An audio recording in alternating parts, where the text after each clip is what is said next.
The thing is spinning. All right, everybody. Okay, so you can see people showing up and all that. I can't see any of that, right? I will watch the comments. I think it is possible for you to look at the comments, but don't get distracted by the comments. I can deal with that part, but just can Facebook at the same time? No, there's two different chats. There's a chat window here in StreamYard. There's a chat window in Facebook. There's 3 chats right now, so don't worry about that too much. Okay. Hey, JP, it is really good to see you today. Yes, hi. It's good to see you too, far away. Yeah, I am really excited. It looks like you have a huge pile of sketchbooks behind you. And my cardboard that was blocking the light from my window back there just fell. But other than that, I think this is going to be a great conversation. And for everybody watching, good afternoon. Get your beverages all ready. I've got some iced coffee here, but I have a feeling I'm not even going to need it.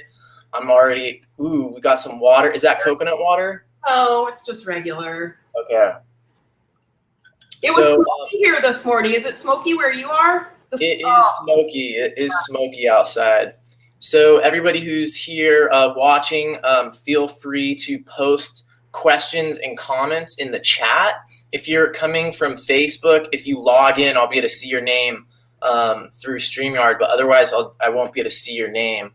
But that's okay too. So I think let's just get started, JP, with some cool nature journaling ideas. And I think that what I wanted to start with was just like what you think are some of the, because you have a background, an art background, is that correct? Yeah. Okay, so what do you think are some of the like most important ideas for nature journalers to know in terms of like art and design and the visual side of nature journaling? Oh, that's a big loaded question. Are you asking, say that one more time. Yeah, like what are some, you don't have to necessarily break them all down right away, but what do you think are some of the most important design or art ideas that nature journalers should at least be aware of? Wow. Oh boy. Okay, so how do I want to respond to that? One of the first things that comes to mind from the fine art world, but I just took Jack's class about teaching nature journaling this past week, and I have his book, but we had a 3-part thing, and it was very interesting to see how he teaches children specifically. And one thing we talk about in the fine art world, one thing that I noticed that Jack talks about is intentionality. Like as a teacher, how you set up the environment for students to be successful. And I think a lot of adults come into nature journaling and they think, oh, I'm going to get a sketchbook, I'm going to go outside, I'm going to ask questions about the sun and the moon and the stars, and that's nature journaling. But one thing I noticed that happens, especially on the Facebook group more than Instagram or other places, and I've witnessed this in person too, because we're here in the Bay Area and we both have the opportunity to go out together and with Jack. Is that people get a little insecure. They start feeling insecure about their pages and about their books and their drawing, and did I do it right, and did I do enough, and did I ask the right questions and all this. And I think one way for adults, artists, anyone who's new to nature journaling to be successful is when you first are ready to go outside, you think, oh, I'm going to go out, I'm going to nature journal. You think that's your intention, but I would recommend going just a little beyond that and setting an intention. Today, I'm going to practice shapes. Today, I'm going to remember to write more down. Today, I'm going to look at something small. Today, I'm going to look at the landscape views, whatever it is. And here's what I think. That setting yourself up, there's a lot out there. You can narrow your focus, and it's good to have those parameters, right? I'm going to do this. Later, if you don't finish your page or you get interrupted or you want to do pencil miles with Eva and Gargi and Akshay and whoever, and you go back to a page, you can remember, oh, my intentionality today was to do this thing. I didn't finish it all. And when that voice kicks into your head, you didn't finish it all. No, no, no. I had a specific intention. It's sort of it's a defensive mechanism, sort of. Yeah. It's saying, no, I can't do it all. I can't learn everything all at once. I can't be a great watercolorist and botanical illustrator and 10 other things. But my intentionality was to learn something new about how I look at the landscape. And I did that. Yay, that's it. Got it. I think you're saving yourself a lot of anxiety and negative talk if you're very specific about your intentionality. Wow. Okay. So that makes me think. So like if I go to the beach to have a picnic with my girlfriend, but then I pull out my nature journal and I'm like, I need a nature journal right now. And then is that like a issue with intention also? Like maybe I should be like, wait, I came here to be with this person and now I'm like nature journaling hijacked the trip. Well, you saw a picture of me with my sister in Texas and they knew I had my sketchbook and I really wanted to see, Mammoth Monument and the bones and all that. But it's okay to set your intention is only 10 minutes. Or I'm only going to do this for a little bit, or I'm going to ask permission if I can do this for a while and I can draw this person. I can, do something private about today. So I think you're setting up the environment for success when you talk about your intention. Wow. Okay, cool. That's that seems really important. And that's sort of on the self-awareness or metacognitive side of things. Why do you think that's so hard, or why is that so overlooked? Like most people just think like, oh, I'm just going nature journaling. We kind of take that setting intentions for granted. Oh, well, yeah. As an adult, when you have free time, today I'm trying to do laundry and clean and like 10 other things. As soon as you get 5 minutes to go play, you're like, okay, I'm going to go play. It's all off the table. But as kids, we even had structured play. Recess was only 10 minutes, a half an hour, or whatever. There was structure. We just don't like remembering it. What else? Maybe if you're coming at this from a hobbyist, or this is like you're learning how to play the piano. This is your one easy thing, and you're not gonna your intention is not to play Carnegie Hall. You just want to learn a new instrument. I think nature journaling can allow you to be aloof for a while. There's no have to. There's no doing it. There's no doing it wrong. Can you do more things right? Maybe. Got it. Okay, cool. So it seems like what you're saying is one of the most important ideas for nature journalers is this idea of setting intentions. What else are some really important ideas you think for nature journalers? Wow. Well, you don't need more tools. There's a lot of cool stuff out there, and you might not start with the right tools. So okay, then get a different pen or pencil or whatever. But do you need $300 worth of colored pencils? No. I see a lot of people ask about paper. I've got a lot of my and I landed on a couple of different kinds of paper I like. But I really wish people knew that we all had to start somewhere, and it's okay to start, with a garden variety student grade sketchbook, and maybe you'll stick with nature journaling. Maybe you'll discover you don't like watercolor and you just want to do pen. It will come to you. It's fine. It's in most cases these are $15, $20, and then you move on to the next thing. So I don't think you should beat yourself up about your tools and materials. Start with a pencil. Start with. I will say this is a great purchase. Actually, I almost think these are better than sliced bread. Boy, if I'd had one of these when I was. Those are those mono zero erasers. These are mono zero erasers. Oh boy, howdy! Don't I love these? So if I'm going to recommend a tool, it would be having a great eraser, which I think these are. But you don't need every kind of marker, every kind of pen. Just go outside and draw what you can draw with.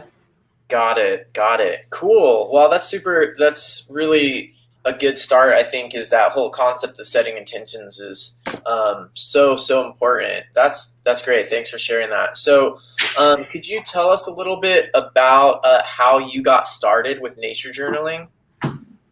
How did I get started? You can see I have 2010, 2009, 2005, 2004. So this is a good question. I always liked to draw and I always liked nature. I grew up in northern Michigan and I came to California for graduate school in my early 20s. And one of the things that happens when you go to school for art is you're required to keep a sketchbook as a fine artist. Mm-hmm. And so I obviously have been, there's more in my garage. I have kept all of my sketchbooks from when I was very young. So you always keep a sketchbook as a fine artist. And because I spent a lot of time outdoors and I liked animals a lot, I drew. I don't know that I kept a nature journal, but I drew a lot of birds and animals and landscapes as a kid, as a young artist. And Christina Schneck, I don't know if she's joined us, but she's a longtime nature journal person in the East Bay. Christina and I were friends through the California Watercolor Association, and and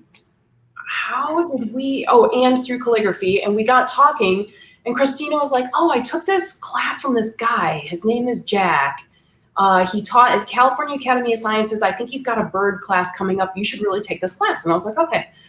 So this was before 2013. This might have been 2012, 2011. And I took this class. I met Jack, and I guess I got on his mailing list. And February 2013 is when I went to what I think was one of the first nature journal club outings in Pacifica, and I met Lena and Vivek and their kids, and I think Michael Helm and a couple other people were there that have stuck with it, up until coronavirus. Since then, so one of the things I realized was, like, if I look through, maybe if I just grab one of these older books, I would like paint a landscape, but there's no information here, right, that would be your metadata that would normally be interesting to a science person. What was the weather? Was it windy? How many birds did you see? What things did you run into? So I do have these old, quick drawings of birds and things, but it wasn't until Jack started to talk more and more about the intentionality of what nature journaling is. I wonder, I notice, it reminds me of, that then I got into that. Yeah. Do you have some pages from that transition that you could show us with your document camera? Let's see. Let me see. 20. I want to pick up. Okay, so like you're thinking maybe 2014. I have two 2014, so maybe there's a 2014. Let's see. Oh yeah. All right. Tell me if you can see it. Can you see it? Yes. Is that a jackalope right there? Yes. So let me zoom out. Can I zoom out?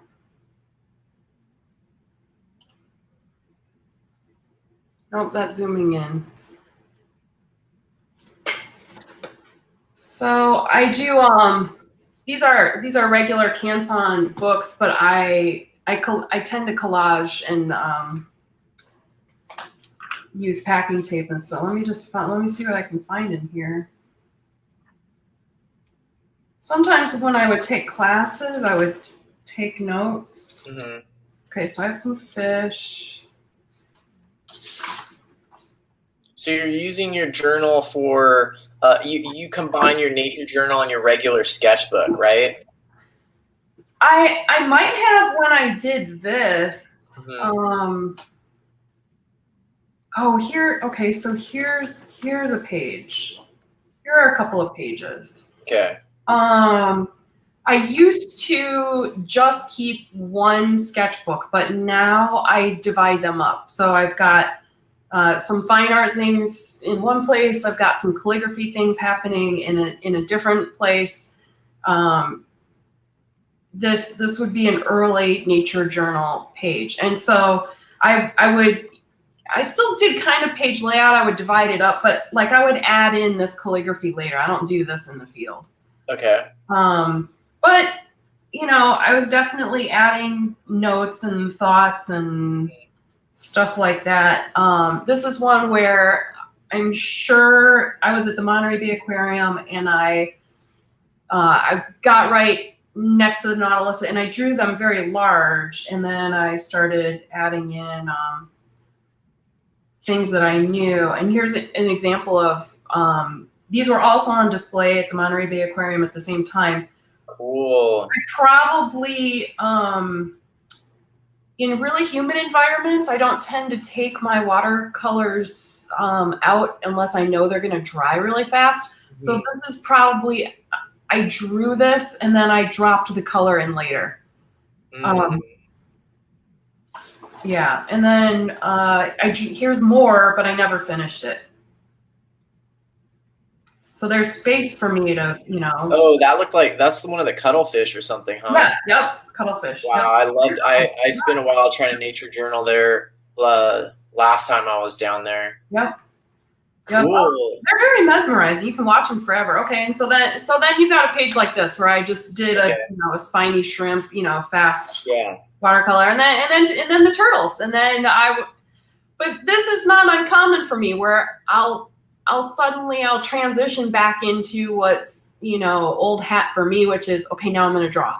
Now I'm just going to look at the turtles and draw. And I probably have space in here where I could ask a bunch of questions about turtles. But the point is the way I was taught to explore a subject was to draw it. And I think nature journaling is very specific to, you're going to draw some, but you're going to ask questions too. Why am I drawing this? Why is the turtle turning? Why is this happening? Yeah. Why does the skin work like this? Blah, blah, blah. So, this, and here's a drawing that I liked that I'm sure I was hoping I would go back to, and I just didn't. Yeah. Could you talk a little bit more about that? Like that, could you expand on that a little bit more? That, occurrence where you start a drawing and then you have in the field and then you have this intention like I'm going to come back to it, and I know some people really struggle with that, and then they feel like they've created this obligation with themselves and this homework, and they're stressed out, like all of the journals that they have sitting around with these unfinished pages are really a cause of stress. Like, how do you deal with that? That's a good question. I mean, I in some cases I go back, in some cases I don't, but I don't view it personally as a negative. I view it as I get to do this today. I either get to draw something new or something that's grabbing my attention right now, or I get to finish this, and that's just a choice. But I don't get stressed out over it, because either way, working on it is happy time for me. So I don't know. I wish I had advice for other people about that. I think it's a mindset, to be honest. I think it has to do with growth mindset. Talk yourself into saying, this is great. I can't wait to do pencil miles with my Facebook pals. Mm-hmm. This is great that I got out for 10 minutes. There are people in the hospital that can't leave today. Whatever it is that you need to be positive, it's all good. You did it. You got to do it. And lots of people don't. So cool. So going back to your idea about having an intention, do you remember if you had set an intention at that trip at the Monterey Bay Aquarium?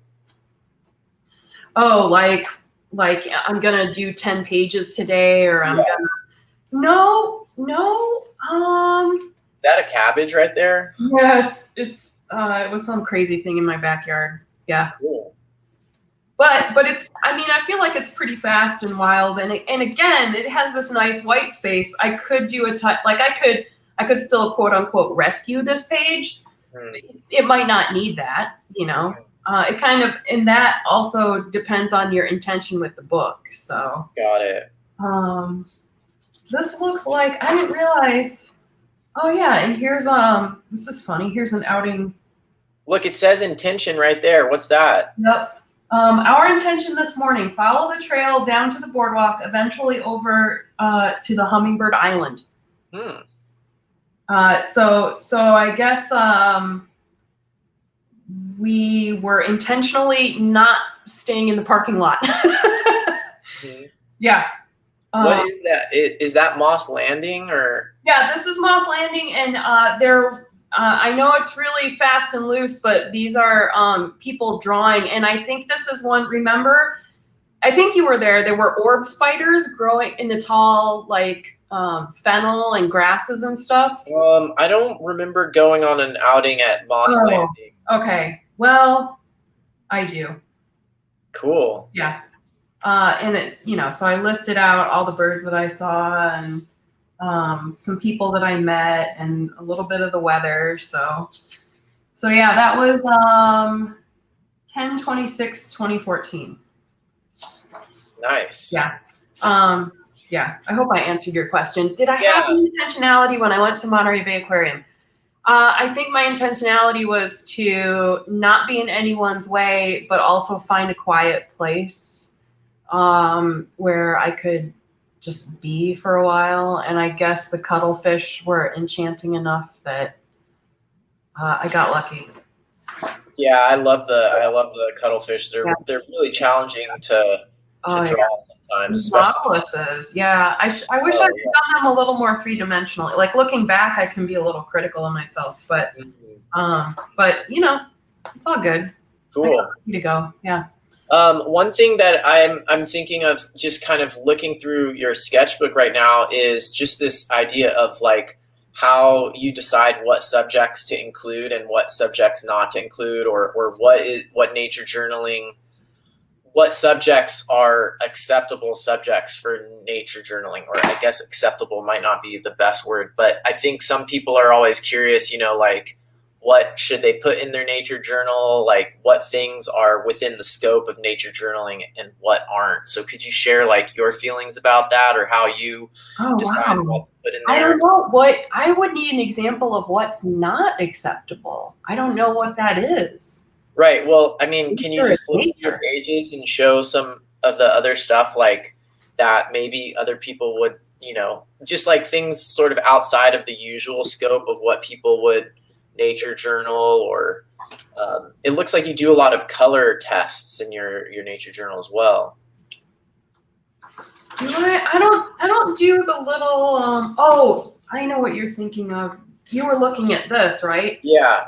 So I tend to do this with this is what's funny. So there are some things that I do at the beginning and end of a lot of my books. So this is one of my page layout. So on the hard part of the back, you know, I do this quite a bit. In my watercolor, my sketchbooks for watercolors, I do this to remember combinations of watercolors. And what's funny is this happens when you have a lot of sketchbooks going all at the same time. Sometimes you take the wrong sketchbook with you. This is an example of, I had this all set up to do watercolor out in the field, and I took it out and it was the wrong sketchbook, and I'm like, well, I guess we're just going with it. So so this is a watercolor sketchbook that became a nature journal. So you have a separate journal for watercolor than for nature journaling? I thought I was going to until this happened. I meant for it to be that way. Just give me a second. I'm surrounded by books. Okay, so you asked me to flip through. This is one of my current. Someone on the Facebook group was just talking about having to go draw a spider. They said they couldn't watch the whole interview because they had to go nature journal a spider at their house. Well, I think it might have been Ivea, but I can't see the Facebook. I can't see a lot of the Facebook people's names right now. Okay. Let's see. Oh, I guess it was Mark Simmons. Mark, of course. Okay. Gosh, this is an older. You're asking for what might be in the. Yeah, well, it looks like you do some urban sketching also. Pods and seeds. I did a bunch of pods and seeds. What else? What else is in here? Bunch of birds. I did another leaf study. Oh, this is a funny page. I don't remember. It's around here somewhere. It would take me too long to find it. But when I do page layouts, one of the things that's tricky is doing circles and arches. And one time I did a circle page with all these ducks. And I was out with Jack, and Jack looked at it and he said, "It's a duck clock." And it was challenging. And then I was out again later. I think this is like Thanksgiving Day a year or two ago. And I was like, well, I'm not going to do a duck clock again. How am I going to represent birds, and how am I going to do it, real fast? And I just did these fun outlines. So that's kind of a different way of expressing. I've got the landscape photo here in the middle and some information. But this was a way of not getting too wrapped up in. Yeah, could you zoom in on some of those birds there? Let's see if I can. Like that? Is that right? I guess one thing I'm curious about here is, some of your other drawings, like some of those seed pods, for example, were very modeled and very I'm forgetting the technical art term right now, but very developed tonally and stuff. Yep. That looks like a jacaranda pod, right? Yep. Yeah. So, but then going back to those birds, they're very simplified. So can you explain how you simplify something and still convey that important information? In this case, I might have gone for the extreme, look at the neck on the grebe. That's just written. No grebe looks like that. But I think I was looking for the extreme, the extreme crook of the neck, the extreme length of the snowy regret legs. And just playing with the shape, making this guy a little rounder. It doesn't. If I didn't have that there, would you even know that's a hummingbird? I don't know. Right. I give yourself a little. They're all very wiry. This one, I don't even know if I picked up my pen. I started the line there and I went around, and it's basically a contour. And so is that. So I think you're at liberty to screw it up or have a lot of fun. Again, it just depends on how you look at it. Got it. I'm seeing some questions about how you decide where to put sketches on the page and how you manage your spacing, because Kit Dunsmore is saying that even your practice drawing pages have very nice spacing. So I think that might be one of the big things that I didn't want to make this whole interview about layout and grid theory and all of that, but maybe it's the elephant in the room that we eventually are going to have to go there, because that's what a lot of people are wondering about. And people are asking oh, what is that thing in the back of her book, with all those, are those spy diagrams of the CIA building, or what's back there, and what is what? Yeah. Okay. So, I mean, I don't know, how successful was that? I mean, all right, so how you guys want to know how I do page layout on the fly? Is that the question? On the fly or not on the fly, just in general? Just in general. Mm. All right, so we'll just turn to the back. This is one of the simpler sketchbooks. We'll just turn to the back of this. Seriously, a lot. Every sketchbook is like, okay, what's this one? Which sketchbook? This is a sketchbook from 2017. All right, this is 2017. I'm very habitualized. Here's 2020.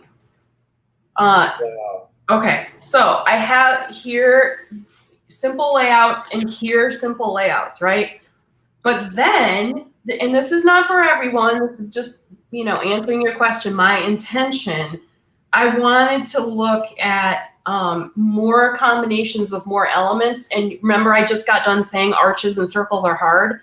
So Yeah. in this sketchbook, I thought, okay, relationship clusters, like now I've broken down what are the possibilities. And I've added some arches and circles into this sketchbook. Yeah. I may or may not, let's see, I may or may not have stuck with that intentionality. Like, I don't know that I stuck with it on this page, but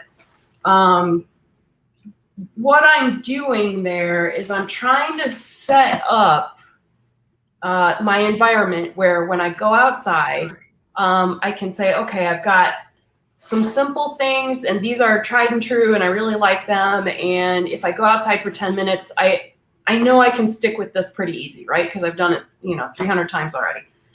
If I have something circular, wind direct, temperature, fire, landscape, and I've got a little more time, I can look at one of the more complicated things. If I want to do data and infographics, I've got that here, you know, because I'm not great at that. Kate Rudder and other people, Gargi Akshay, I can think of a bunch of people that are much better at thinking about data in the field right away. For me to organize that, this helps me. Like, okay, this will not only can I organize it, but it'll be clear for me to look at. So do you do this just can you explain your process? Like, do you do that page in the back, like when you first start a new sketchbook? Yep. Yep. I probably have, you've seen my paper dresser. I've got literally a dresser in my studio full of envelopes and stuff for calligraphy.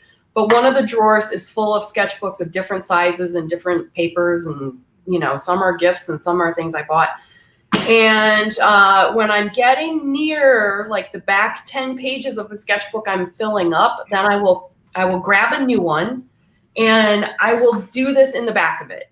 And same thing for watercolor. If it's a little involved to make this big monster circle of colors. You know, it takes a little bit of time to do this. So full confession, I've done 5 sketchbooks at a time when I've had to do this. So I'll have a stack of watercolor sketchbooks. Mm-hmm. And when I get my big bin of watercolors out and I'm like, okay, the next 5 sketchbooks, these are my colors. I know that sounds insane, but it's just after years and years, that's what I do.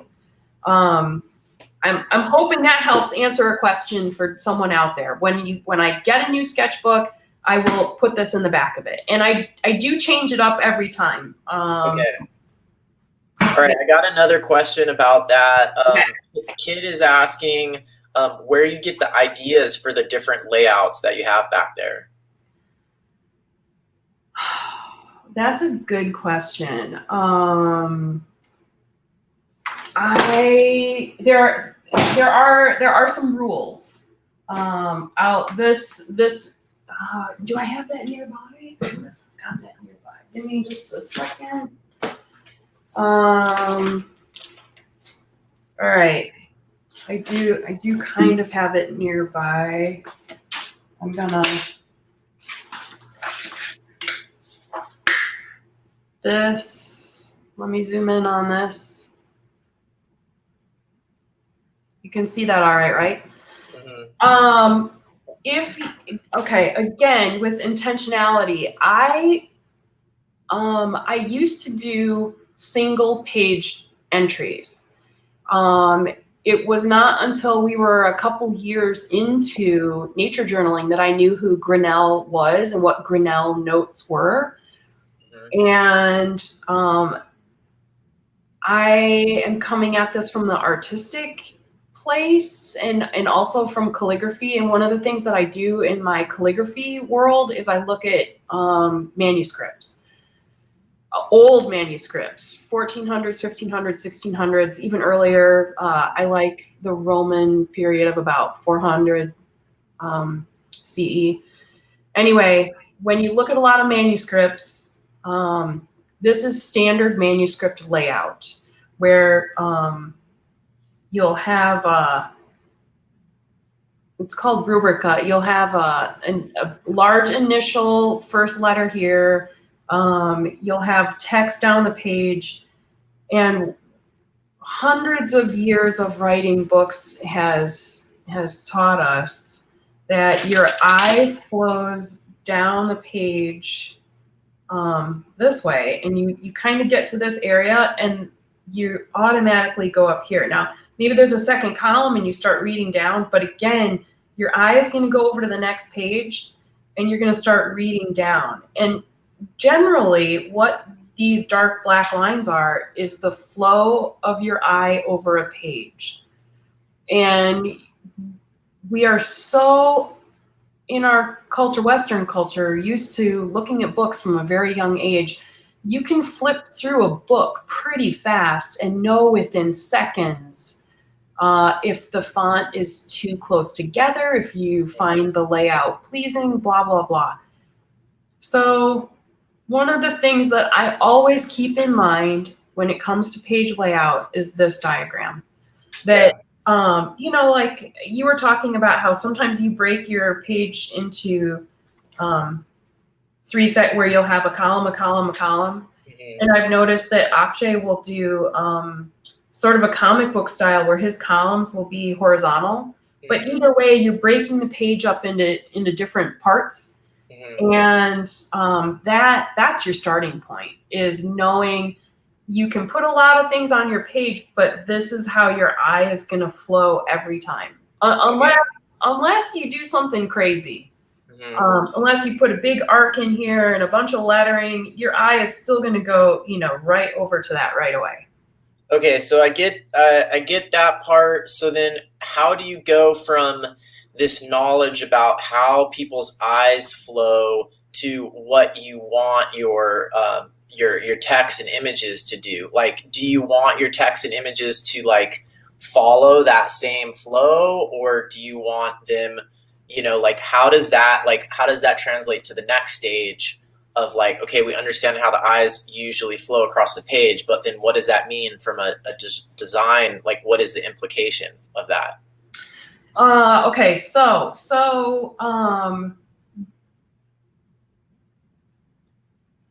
part of what I want to say is there are a lot of these designy things and design rules, and you can't and you shouldn't try and remember them all. And it's again, it depends on your intentionality with your page and with your book out in the field. I don't want to make anyone feel like you have to be doing this or you should be doing it. There's no guilt. There's no nothing. It's an opportunity if that's what you want.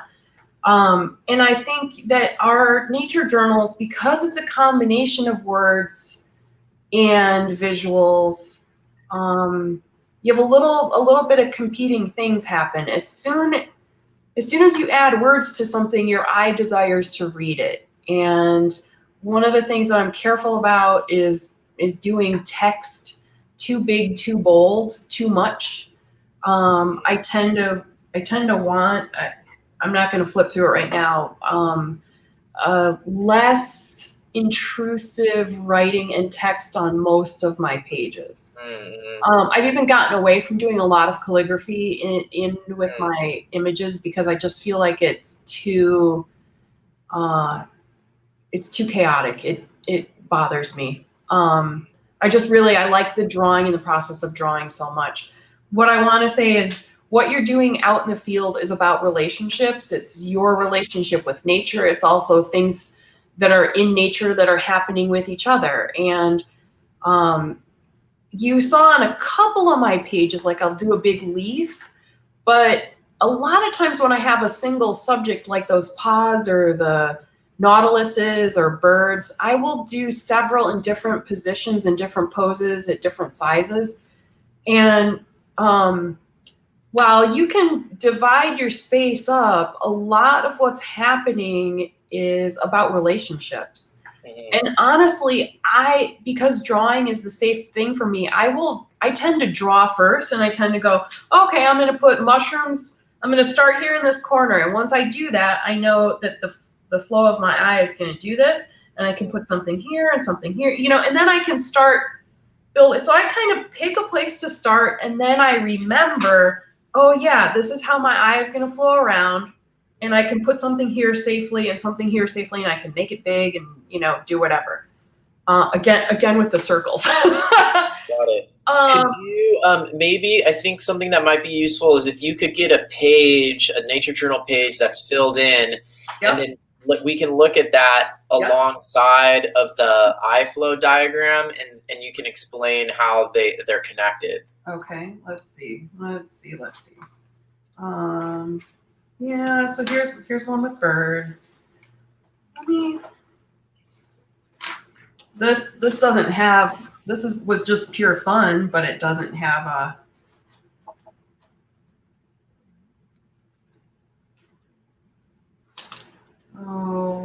see.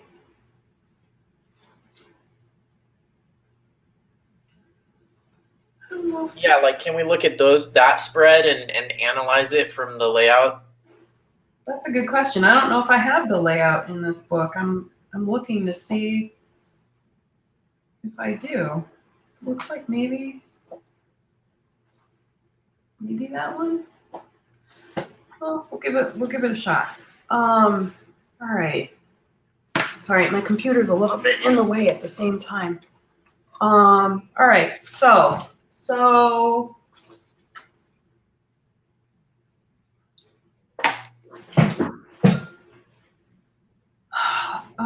let's see. Again with this, right? It's a 2-page spread. This is a 2-page spread. Your eye starts up. Well, you might initially be attracted to this because it is the brightest thing on this page. You might also be attracted to this, but hopefully your eye comes here, sort of reads this as a column, and I do have kind of an invisible thing happening here, which is the ducks are facing right.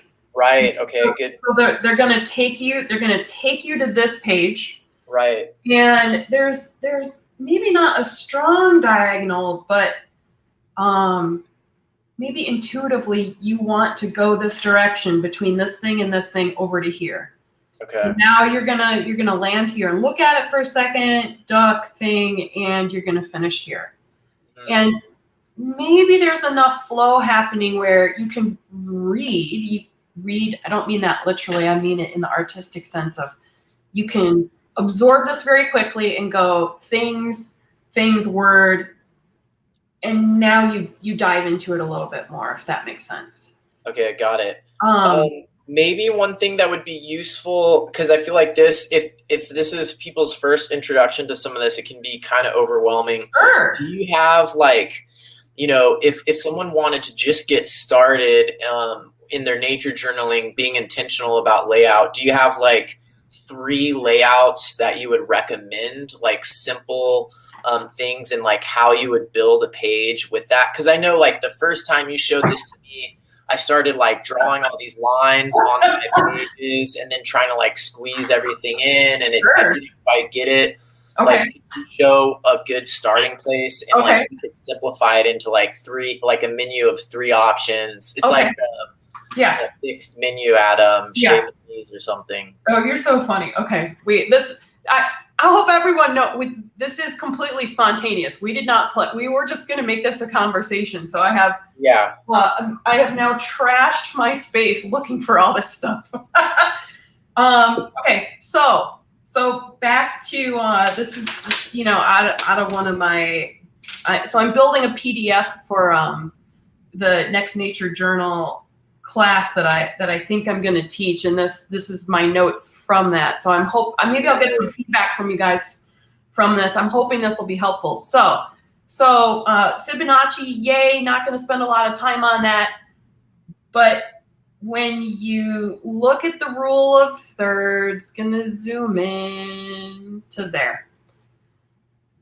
These are your hot spots, right? These are golden moments to put something on your page. And this could be a double page spread. This could be long. This could be just about any size. If you divide your space into the 3 columns both ways, these are your hot spots. Knowing these are the hot spots. So that means you should put the drawings into those little squares? No, not necessarily. It's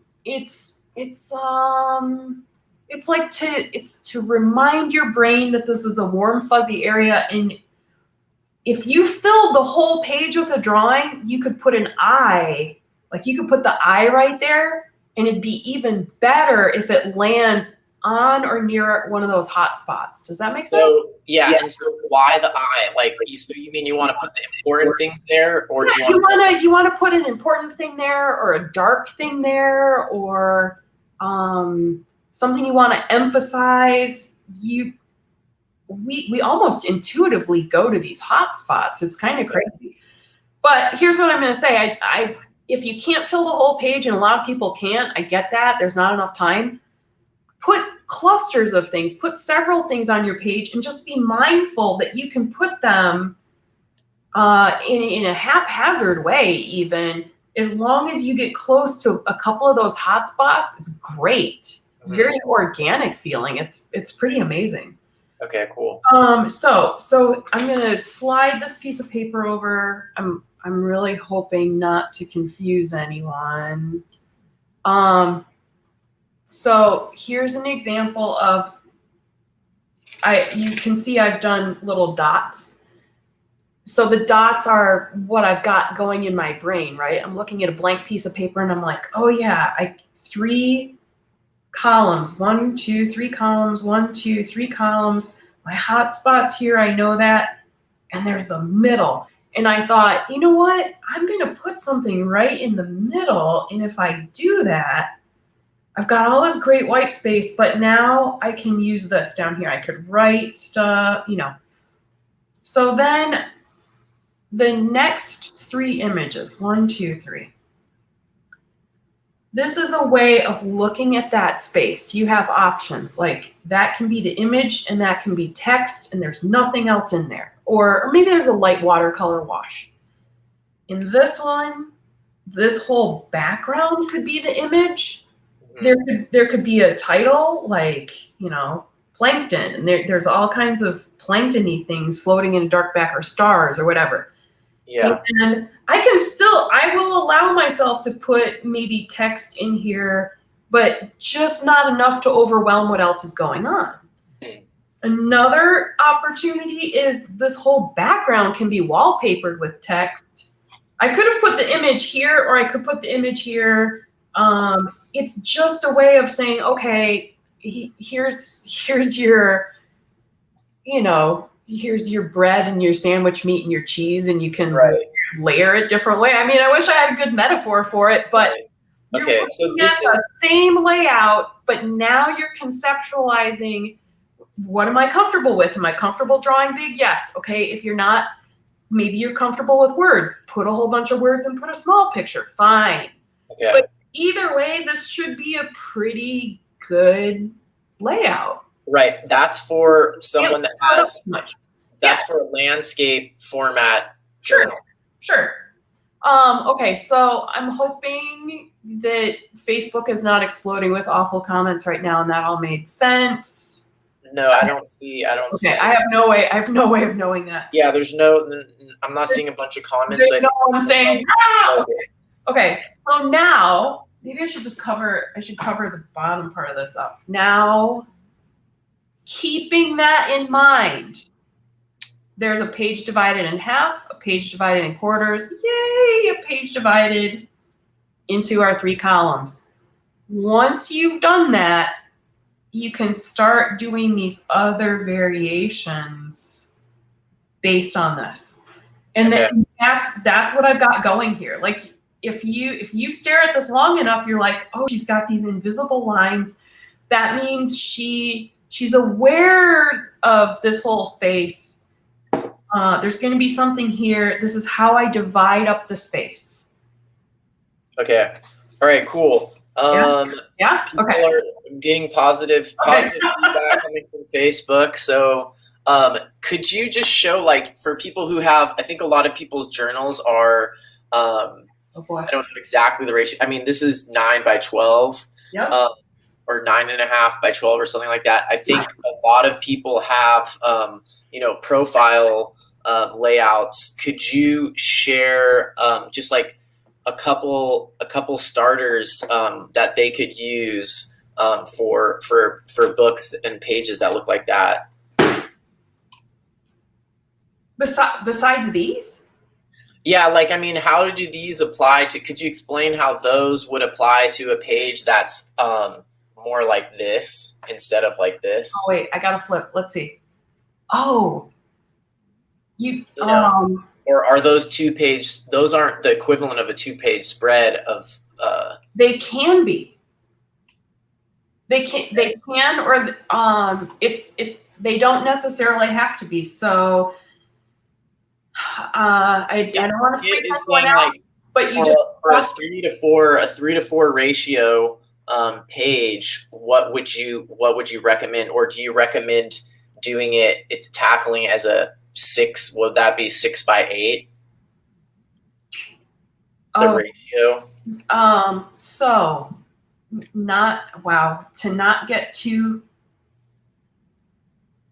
not go down too many rabbit holes, I would suggest measuring your sketchbook and dividing it whatever way you want to divide it into those 3 columns. Okay, so if I'm like, if this is my spread, and this is my single page, 3 to 4, how would you recommend what kind of layouts would be good for this kind of a page? You can do any of these layouts. You can squash them and you can pull them out, as long as you're staying within like a harmonious 3. Okay, got it. Right? So just this is a pretty simplistic thing. Just imagine stretching it out for your landscape page. Got it. You can do it this way. You could do it that way. You can do it either direction. And I invite that. I invite people to think of new and fun things. This is pretty good for a long layout. This works for a long landscape kind of layout. You can't, you have to imagine, if you can, dividing this in half, and hopefully it'll still read, in the classical way that this reads, right? Got it. Okay. Same here. You can do this as 1 page, or you can divide it in half. And just remember, you're starting up here, you're going down, right? I hope that makes sense. Yeah, I think that makes sense. Okay, this is great. I think people are understanding that. That's cool. So let's move on. Maybe we can move on. I mean, I feel like we could go into layout forever, but we could probably move on and talk about some other stuff. Actually, are you ready for the lightning round? There's a lightning round? Yes, of course. Oh boy. I don't know. Am I? Okay. Lightning. Yeah. I don't know. Well, how much time do we have? Are we just spending the rest of the day together or what? No, let's we might go a little bit over 1 hour, but let's do. Okay. I've got some lightning round questions for you. So just try to answer them as quickly as possible. Okay. All right. Okay. Question number 1 for the lightning round is: if you could share nature journaling with any historical artist and then go nature journaling with them, who would you go with? No brainer. It'd be Leonardo da Vinci, hands down. No nice. Brainer. Okay. No yep. So do you think you'd actually have to introduce it to him, or would No, not at all. He's kind of like already got the idea of going on a little bit. Awesome. Where would you want to go? Okay, so now where would you go with him? Oh, that's a good question. He liked so many. I actually think it would be really enriching for me to go to the ocean with him. The way he looked at waves and wind and yeah, that could be awesome. I'm there. All right. Okay, great one. All right. So next question. If NASA discovered a new exoplanet with life on it, and they had to send a nature journaler there to document it, what nature journaling supplies would you take, and what nature journaling techniques would you use on this planet with completely extraterrestrial life? A blue pencil. You need a blue pencil. Okay. Yeah. Non-photo blue pencil? No. Well, I know that Jack is into that, but I'm really into this Prismacolor coal erase pencil. Oh, okay. So I would take my blue pencil. Okay. Oh wow. What else? What else would I take? I guess I would take watercolors, and I would take a pencil sharpener, and wow, a lot of paper. I mean, that's kind of overwhelming to think about. Mm. What would you take? These questions are for you, JP. Okay, this is crazy. Okay, yeah. I would take what I've already got, and I would hope for the best when I got there, right? All right. Great. Okay, next question for the lightning round is: would you rather nature journal plants or animals? Animals. Okay. Do you ever nature journal with Sharpies? Yes. Okay. Yes. Great. And if there were one modern political figure who you could teach nature journaling to, who would you teach?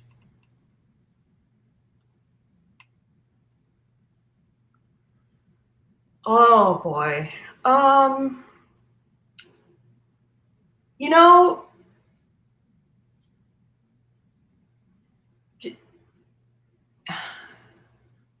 I think that the easy answer for that, also, again, because I'm from Northern Michigan, would be Justin Trudeau of Canada.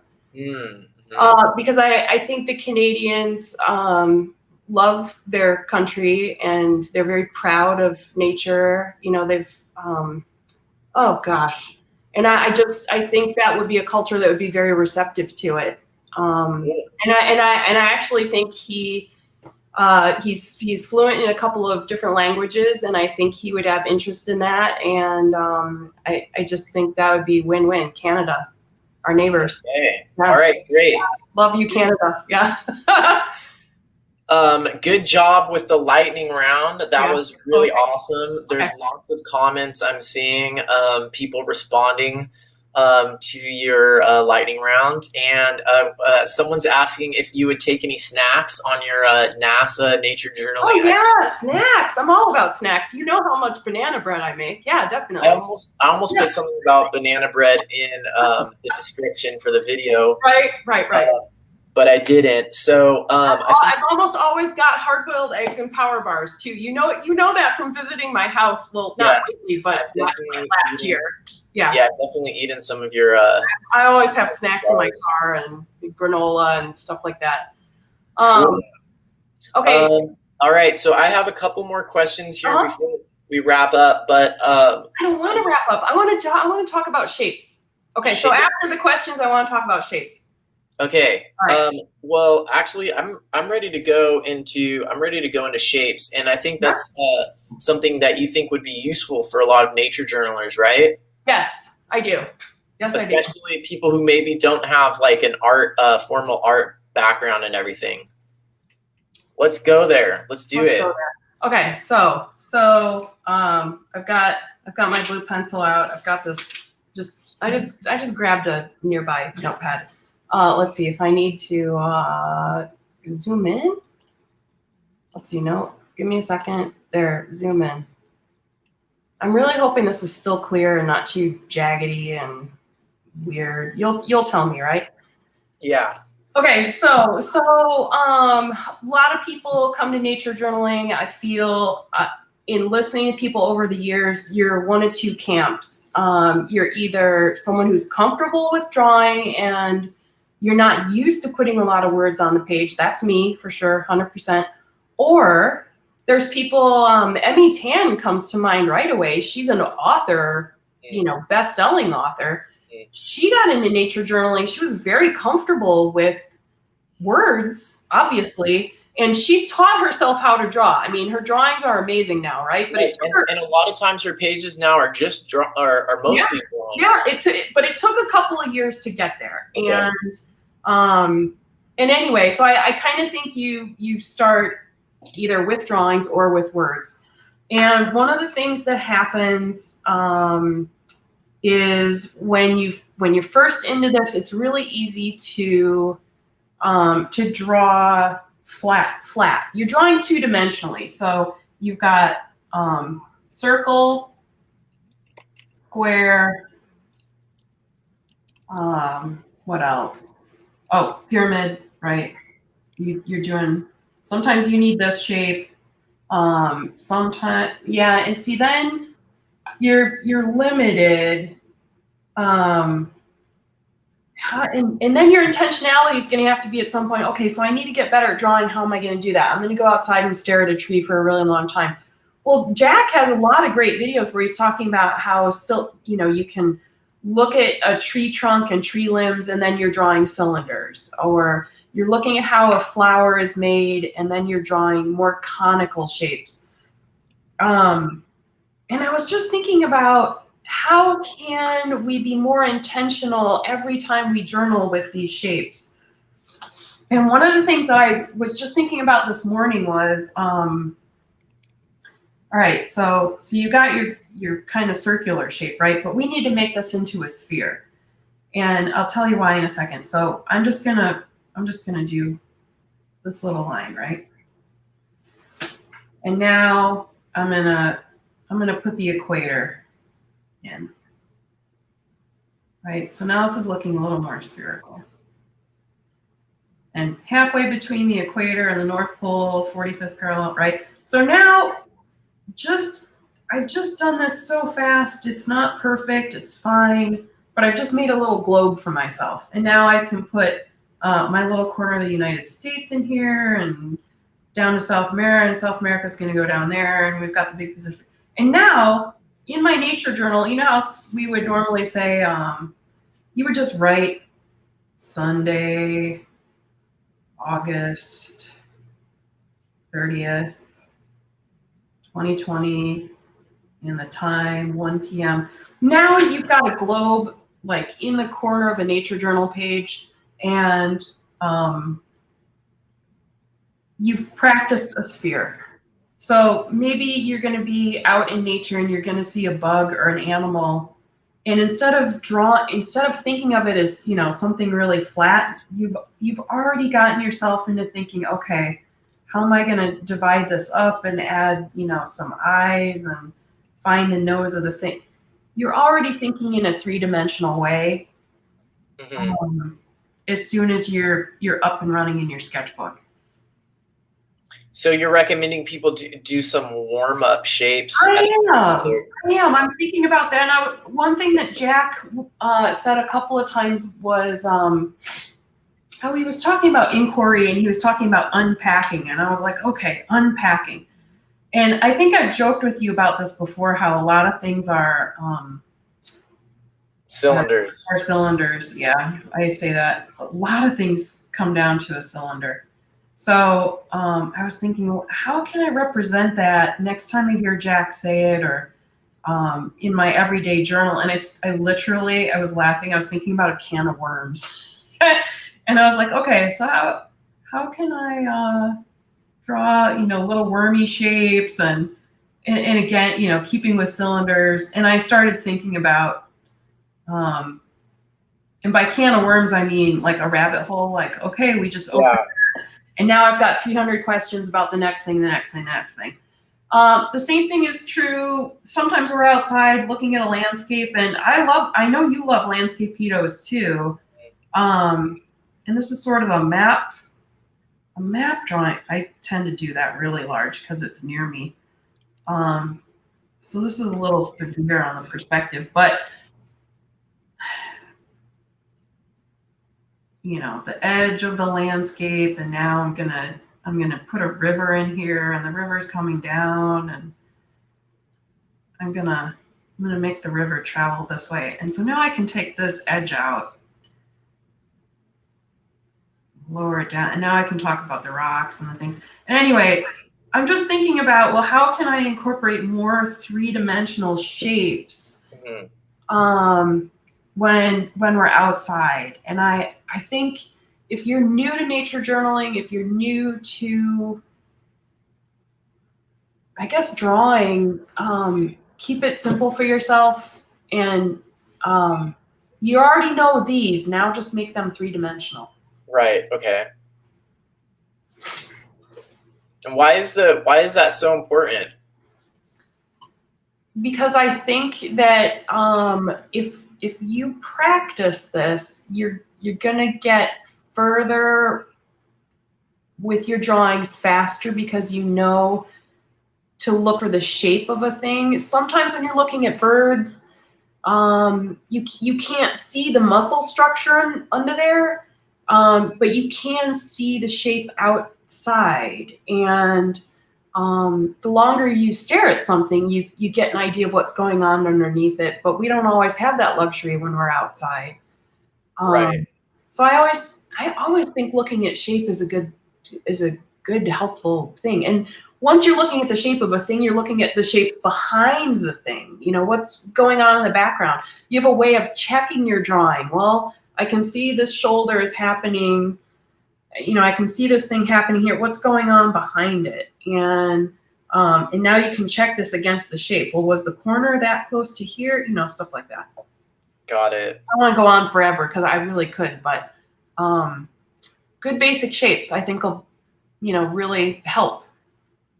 Cool. Yeah. So maybe if people just try, doing a warm-up page before they start nature journaling, or sometimes when they're at home, just practicing drawing three-dimensional shapes could be a good way to improve their drawings. Yeah. Or, if you're outside, I'm just thinking off the top of my head, I'm thinking mushrooms, like, you can get under a mushroom if you can hold it over your head, if you can get down on the ground. I've seen Jack get down on the ground a lot of times looking at various things, and suddenly that opens you up to see something a little bit more three-dimensionally. And that's what you want. More investigation. Yeah. Cool. Well, that was really awesome, and I think that's super useful for a lot of people.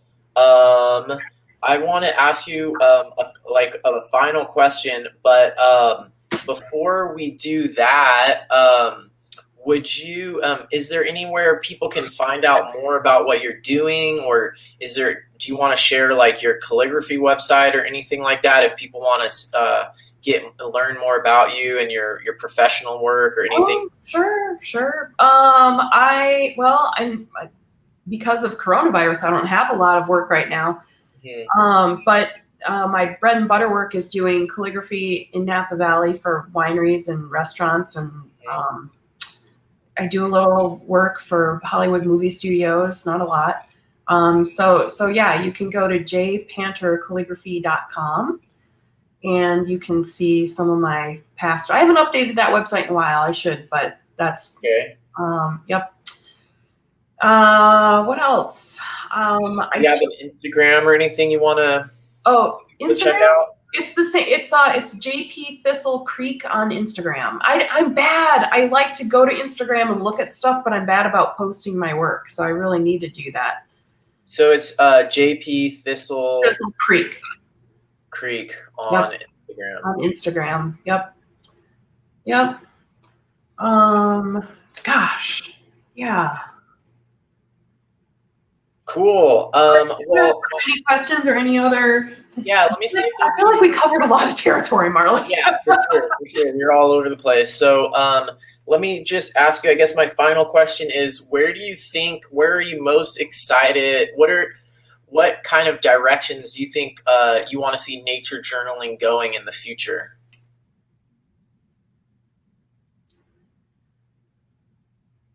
Oh boy, oh boy, oh boy. I would really like to see I don't want to say kids, yes, but more teenagers and definitely more college students using it. If you're in a science program at school, I realized I was always doing some version of pictures and notes. I was that weird kid in a lot of my classes where I did draw pictures. I have my old art history notes, and I would quickly draw the paintings and the sculptures and the things I was looking at and make notes. And this goes even back to elementary school. I would draw a little picture in there. I really think that improves your learning on so many levels. So where would I like to see it go? I would like to see more young people involved. I would like to see more mentorship. I would like to see more programs privately or even on the internet where people have access, and I would like to see more groups form nature journaling and invite people maybe who aren't just artists. Here in the Bay Area, we've had doctors, attorneys, we've had a whole spectrum of age range, diversity involved in our group, and I would really like to see that in other places. Cool. Yeah, I agree with you on those ones. Those are great. Well, thank you so much for taking the time today to share some of your expertise. People have been asking for a while for a JP interview, so I think we're probably gonna have to do a follow-up on grid theory and maybe even gosh, yeah, okay. But I just want to say I'm happy to do it. I just get worried that people get bogged down by it really fast, and I don't want that. Yeah, definitely. Don't be afraid. Just do it.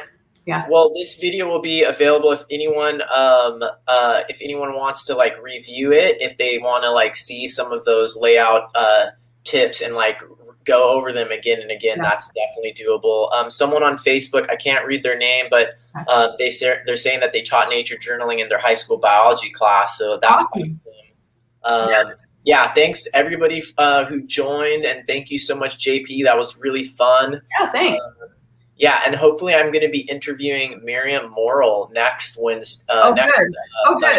Yeah, Miriam's great. Yeah, I'm really looking forward to that. She does some cool diagrams and weather charts and stuff like that. So also real quick, I believe Wild Wonder is going ahead in October. I don't have a lot of information about it, but keep your eyes peeled about that happening online.